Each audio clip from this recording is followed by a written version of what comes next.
പല്ലിൽ വരുന്ന കേടുകളുടെ സൊല്യൂഷൻ എന്താണ്? പല്ല് തേക്കുന്നതിനോടൊപ്പം തന്നെ കുട്ടിയുടെ ഹെൽത്തി ഡയറ്റ് ഫോളോ ചെയ്യുക. അതല്ലാതെ ചെയ്യേണ്ട കാര്യങ്ങളെന്ന് പറയുന്നത് പ്രിവെൻഷനാണ്. അതായത് കുട്ടികളിൽ ഡെയിലി പല്ല് തേപ്പിക്കുക, രാവിലെയും രാത്രിയും നിർബന്ധമായും പല്ല് തേപ്പിക്കാൻ നോക്കുക.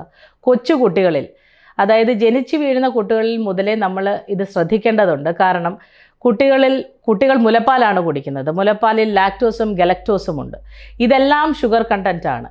അപ്പോൾ മുളച്ചു വരുന്ന പല്ലിലേക്ക് തന്നെ ആയിരിക്കും ഇത് ആദ്യം എഫക്റ്റ് ചെയ്യുക. അതുകൊണ്ട് തന്നെ കൊച്ചു കുട്ടികളെ പാല് കുടിപ്പിച്ചതിന് ശേഷം ചെറിയ ഇളം ചൂടുവെള്ളത്തിൽ മുക്കിയ ഒരു തുണിയിൽ ഈ കുട്ടിയുടെ മോണഭാഗങ്ങളെല്ലാം ക്ലീൻ ചെയ്യേണ്ടതാണ്. പിന്നെ ഒരു 6 മാസമൊക്കെ ആകുമ്പോൾ പുതിയ പല്ല് മുളച്ചു തുടങ്ങും. ആ സമയത്ത് നമ്മളൊരു ചെറിയ ഫിംഗർ ബ്രഷ് ഉപയോഗിച്ച് കുട്ടിയുടെ ബ്രഷ് ക്ലീൻ ചെയ്ത് കൊടുക്കണം.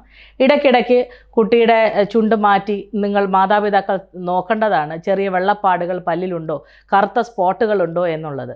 പല്ല് വേദനിച്ച് നീര് വന്ന് വേദന വരുന്ന ആ ലിമിറ്റ് വരെ വെയിറ്റ് ചെയ്യാതെ ചെറിയ കേടിൻ്റെ ആരംഭത്തിലേ നിങ്ങൾ വന്ന് ഡെൻറ്റിസ്റ്റിനെ കാണുന്നത് വളരെ അത്യാവശ്യമാണ്.